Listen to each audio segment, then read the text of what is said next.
दोस्तों ये बात तो क्लियर हो गई है कि इजराइल और हमास ने आपस में सीज फायर कर लिया है, साइन हो चुके हैं। कतर की मौजूदगी में, उनके पीएम की मौजूदगी में सब कुछ हो गया। जश्न गजा में मनाया जा रहा था तो वहीं मातमी आवाजें सिर्फ इजराइल से सुनाई दे रही थी, विद्रोह की आवाजें, तख्ता पलट की आवाजें, तमाम चीजें। लेकिन क्या यह सब इतना आसान है? क्योंकि आज एक नहीं दो बड़ी खबर दिखाऊंगा। पहला ये कि गजा में हमास ने बिल्कुल ईरान वाली तर्ज पर ही सीज फायर किया है। यह पहला चरण, यानी कि ईरान ने सीज फायर करने से पहले जिस तरह से इजराइल को टहलाया था, कुछ ऐसा ही गजा में हमास ने इजराइल के साथ कर दिया है। वो खबर आप दिखाऊंगा कैसे मातम इजराइल में मन रहा है। तो भाई दूसरी खबर आपको यह भी दिखाने जा रहा हूं कि क्या इजराइल पहले चरण के बाद दूसरे चरण की सीज फायर के लिए आगे बढ़ेगा, क्योंकि अमेरिकी सैनिक इजराइल पहुंच रहे हैं कि गजा पर एक बड़े हमले का प्लान है, कि गजा पर कब्जे का प्लान है। क्योंकि जब यही बात डोनाल्ड ट्रंप से पूछी गई तो उनका जवाब भी कुछ ऐसा ही था।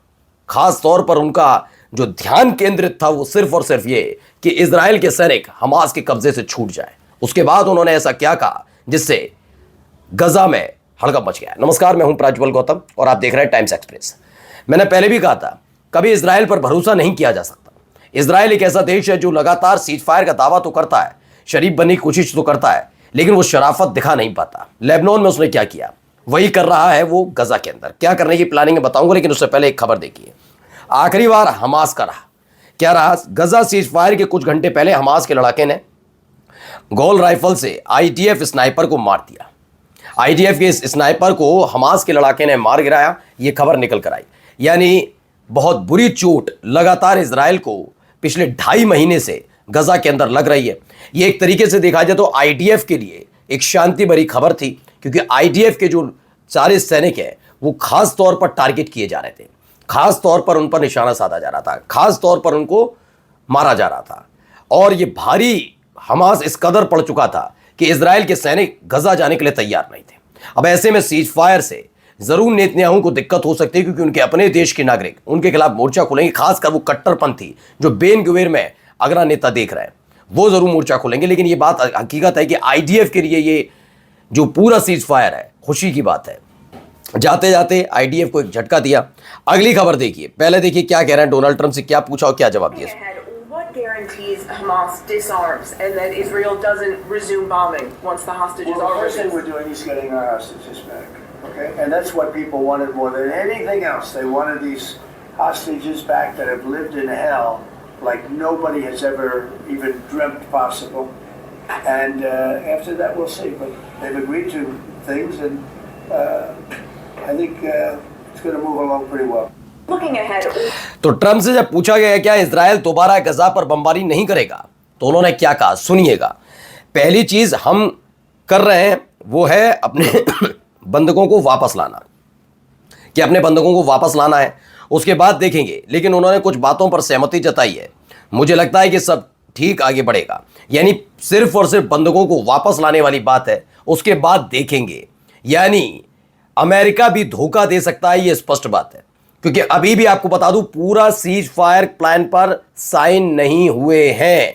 इसे समझिए, अभी फर्स्ट फेज के सीज फायर प्लान के फर्स्ट फेज पर साइन किया इजराइल ने, जिसमें सिर्फ और सिर्फ इजराइल के कब्जे में फिलिस्तीनी है उन्हें छोड़ना है, और हमास के कब्जे में जो इजरायली है उनको छोड़ना है। यही एक है, यानी प्रिजनर एक्सचेंज डील है फर्स्ट फेज में।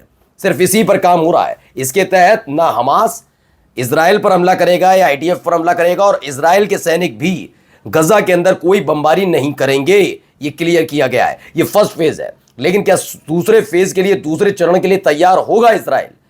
क्योंकि नेतन्याहू की कुर्सी दांव पर लगी है। वहां पर कोई भी नेता ऐसा नहीं चाहेगा कि अगर वो अपनी ताकत दिखाकर कुर्सी पर बना रहे तो बना रहना चाहेगा। वो कुर्सी तो जाएगी जाएगी। नेतन्याहू के साथ इजराइल के अंदर इजराइली क्या बर्ताव करेंगे ये भी नेतन्याहू जानते हैं, जिसकी शुरुआत बेन गुवेर ने कर दी है। बेन गुवेर ये बार बार दर्शाने और बताने की कोशिश कर रहे हैं नेतन्याहू एक कमजोर नेता है, एक कमजोर प्रधानमंत्री है। बार बार वो इस बात पर जोर दे रहे हैं कि उनसे बड़ा राष्ट्रवादी नेता कोई नहीं हो सकता। यानी नेतन्याहू को अपने ही कैबिनेट मंत्रियों से डर सता रहा है, और जिस तरीके से उनके कैबिनेट मंत्री बयान दे रहे हैं उससे उन्हें पता है कि अगर सीज फायर लंबे समय तक चला तो नेतन्याहू की कुर्सी छिन सकती है।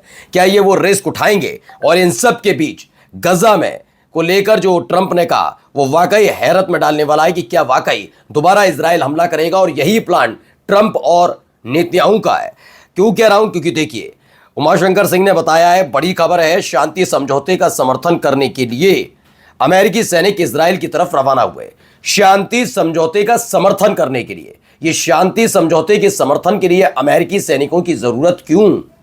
सवाल है, बताइए आप, क्या जरूरत?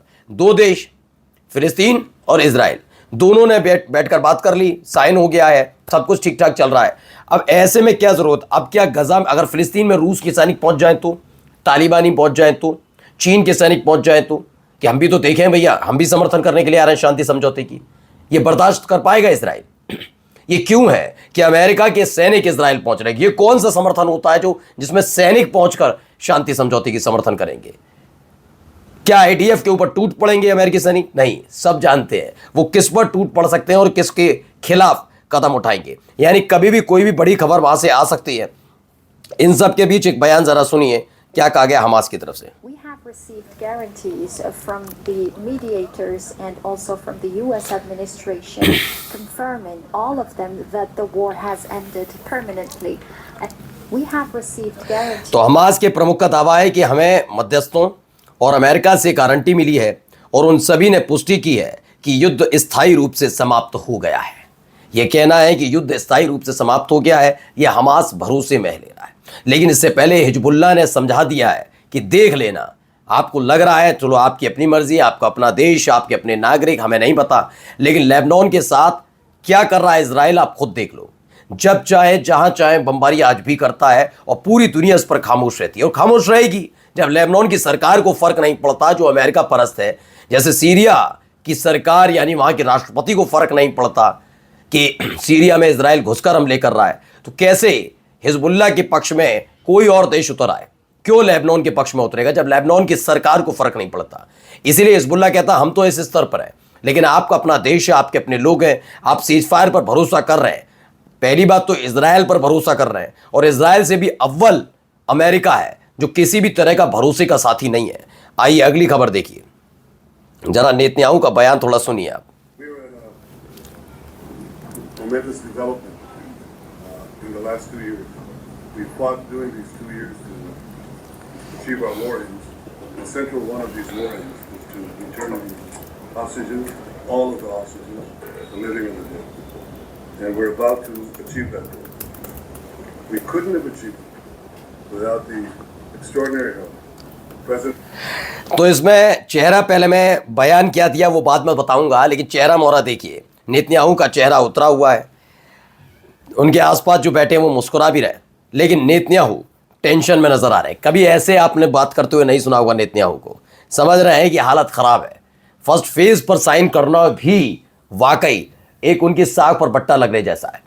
कहा क्या लगा, गजा पीस प्रोसेस की शुरुआती चरण को मंजूरी देने के बाद नेतन्याहू ने कहा हमने अपने युद्ध में उद्देश्यों को हासिल करने के लिए लड़ाई लड़ी और अब हम उसे पाने के करीब हैं। सुनते जाइए, क्योंकि अमेरिकी सैनिक इजराइल पहुंच रहे हैं। सैन्य और कूटनीतिक दबाव ने हमास को अलग थलग कर दिया है। इजरायली कैबिनेट ने ट्रंप के गजा शांति योजना के पहले चरण को मंजूरी दी। इसमें सभी बंधकों, जीवित और मृत की रिहाई पर सहमति जताई गई है। ये कहा गया है चाहे कैसी भी स्थिति में वापस भेजने वाली है। इसके बाद क्या बड़ा हमला करने जा रहा है इजराइल अमेरिका के सहयोग से? नमस्कार।